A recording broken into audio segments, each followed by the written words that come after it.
waa wado dhinac marta tiyaatarka qaranka oo burbur uu ka muuqdo.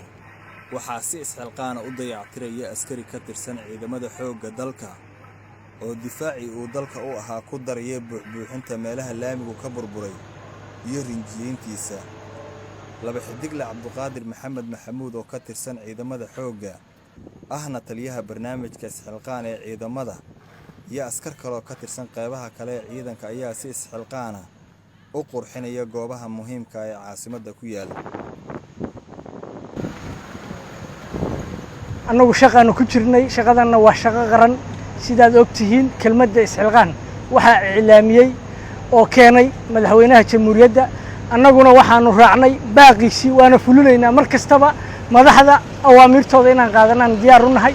marka maadaama aad noo timaadeen, annagu waxaan nahay dhalinyaro aad u fara badan, waxaanu nahay 4 ciidan iyo dhalinyaro gobolka Banaadir ka socota oo isxilqaamay baanu nahay oo isu yimid shaqan qabanaa. shaqadaan qabananay haddee isha macallin ah.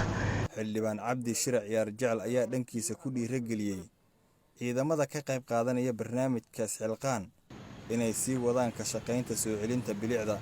waxaan la kulmay dhalinyarada gobolka Banaadir qaar ka mid ah iyo ciidamada qalabka sida rag ka tirsan oo runtii si isxilqaamayaal ah oo iskood wadada beelaha biyuhu googooyeen burburay micnaha runtii gufaynahaya.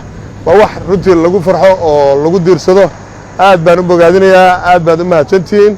dal walbana waxaa dhisi kara waa dadkiisa, waa wax lagu daydo. waa idin bogaadinayaa ciidamada qalabka sida iyo dhalinyarada gobolka Banaadir.